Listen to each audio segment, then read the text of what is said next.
Todavía quedan bastantes interrogantes y no menos polémica a propósito de esta fiscalización para el plan Fondéate en tu casa. Estamos con el ministro Jaime Belolio para despejar todas estas dudas y también ver los derechos que hay aquí en colisión. Ministro, ¿cómo está? Buenas noches. Buenas noches. Bueno, primero que nada, ministro, muchos especialistas, muchos abogados han puesto una voz de alerta. Incluso la Comisión de Derechos Humanos ha señalado que aquí no se puede llegar y allanar un domicilio. Para que quede muy claro, ¿en qué circunstancias los fiscalizadores podrían ingresar a una casa en fiestas patrias?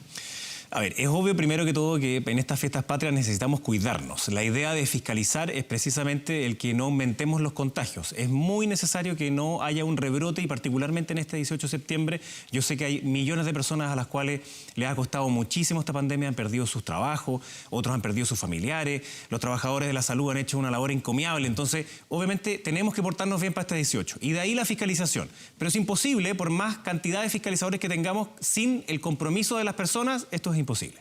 ¿Cuándo puede un fiscalizador entrar a una casa? Solamente cuando haya una denuncia, cuando haya alguna flagrancia, es decir, haya algún indicio o algo objetivo que permita suponer que en esa casa, por ejemplo, hay una fiesta o hay una mayor cantidad de personas que la que está permitida, o hay una persona que está con COVID positivo, que está con otras que no lo estaban, etcétera. Entonces, tiene que haber alguna razón suficiente que justifique la entrada. Entonces, ¿puede tocar el timbre una persona en una casa donde está todo en orden, todo en regla, y entrar? No, no puede.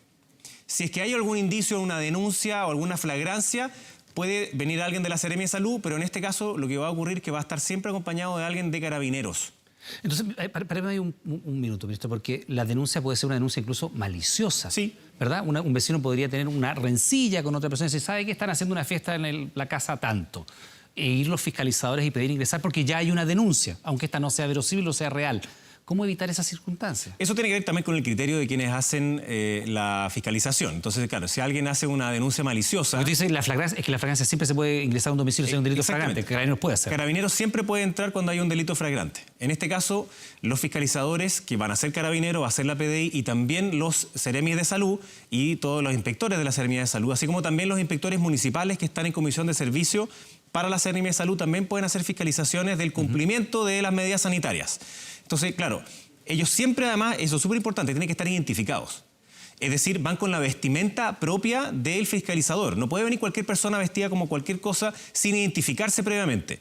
Entonces, si es una denuncia maliciosa, claro, lo que va a tener que hacer el fiscalizador es preguntar, la persona va a tener que salir a decir, oiga, esto no es así, y me imagino que voluntariamente va a estar disponible a que se acabe rápido. Pero cuando no es maliciosa, es decir, cuando es verdad y alguien dice, no, yo no tengo ninguna fiesta, pero tenía varias denuncias al respecto, o hay alguna una justificación, entonces con el auxilio de la fuerza pública podría entrarse. Ministro, para que la gente lo tenga muy claro, siempre tiene que haber un funcionario policial para ingresar a la casa. O sea, no puede llegar solamente un funcionario de salud o un fiscalizador.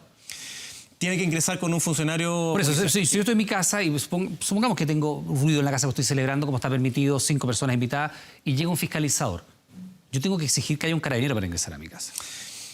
Mira, porque es que esas son las cosas a las cuales se van a haber enfrentado los ciudadanos. Llega el funcionario fiscalizador de la salud y dice, señor, usted tiene que dejarme ingresar. Y le digo, no, sin carabineros no.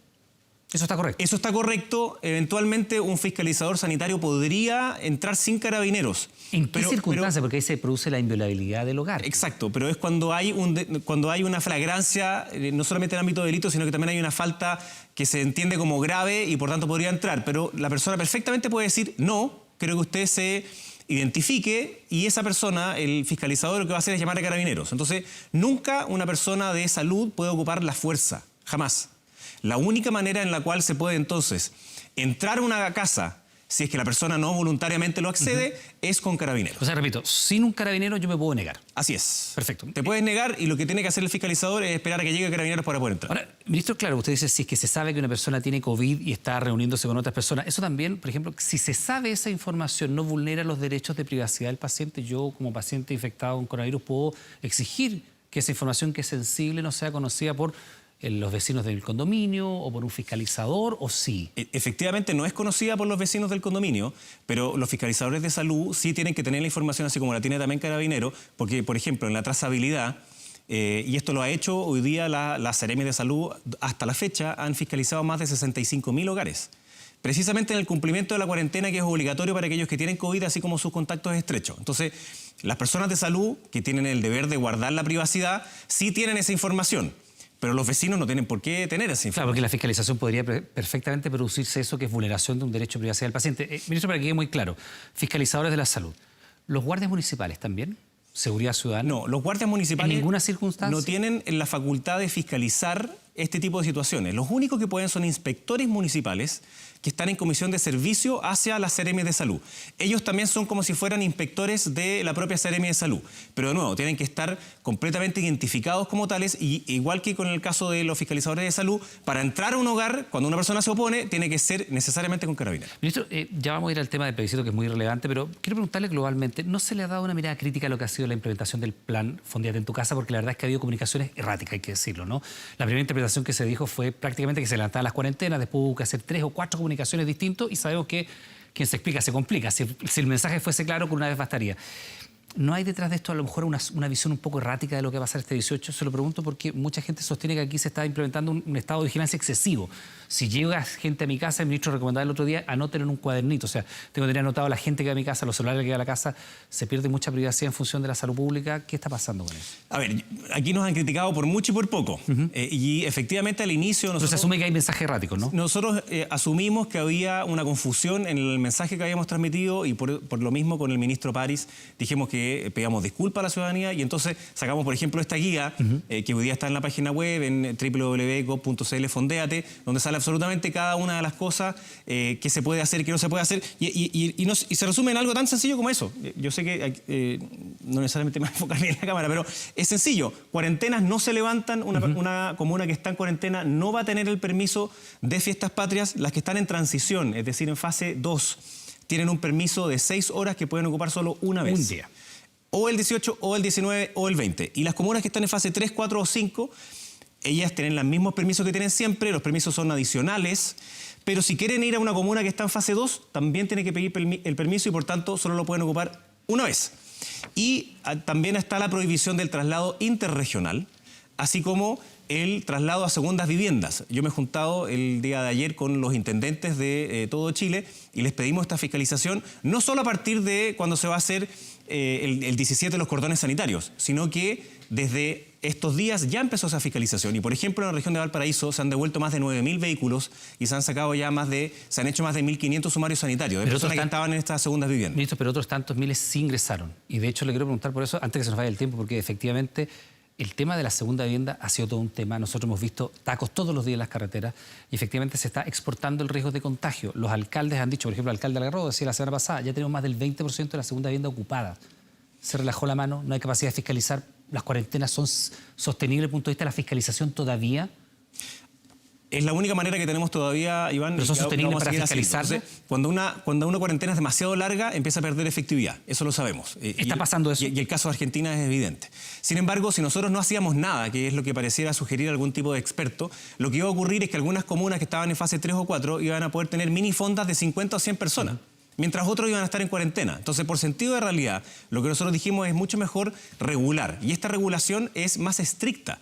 Lo que hace es bajar los aforos. Para la inmensa mayor parte del país es estricto. ¿Por qué? Porque no queremos que en el 18 de septiembre tengamos un rebrote. Entonces, sí o sí, lo que estamos pidiendo a las familias es que nos ayuden, que tengamos un 18 en familia, con nuestro círculo familiar íntimo. Y nosotros vamos a fiscalizar muy fuertemente aquellas comunas que están en cuarentena, las que están en fase 2 y aquellas en donde se ha elevado el número de, llamémoslo así, turistas o personas que van a segundas viviendas.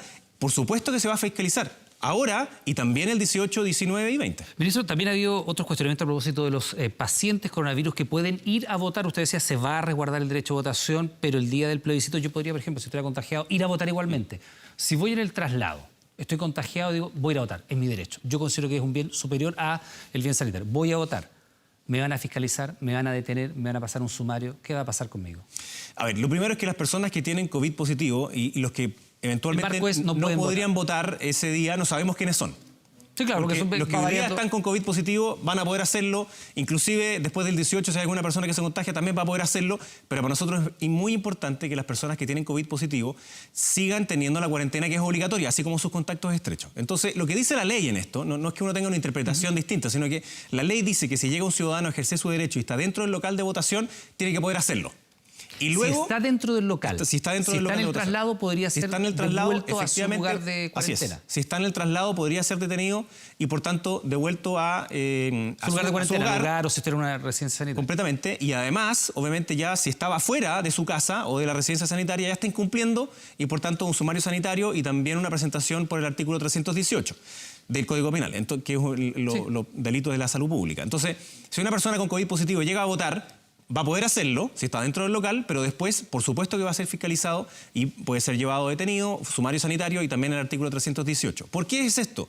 Porque no es solo dependiente de la salud de uno, sino que es la salud de otras personas. Entonces, no hay que pensarlo solo como una cuestión individual, sino que el ejercicio de mi libertad va a tener un efecto en otros que puede ser eventualmente mortal. De eso se trata la pandemia y por eso tenemos que protegernos y cuidarnos. Ministro Jaime Belolio, muchas gracias por estar con nosotros. Que tenga buenas noches. Muchas gracias a ti, Iván.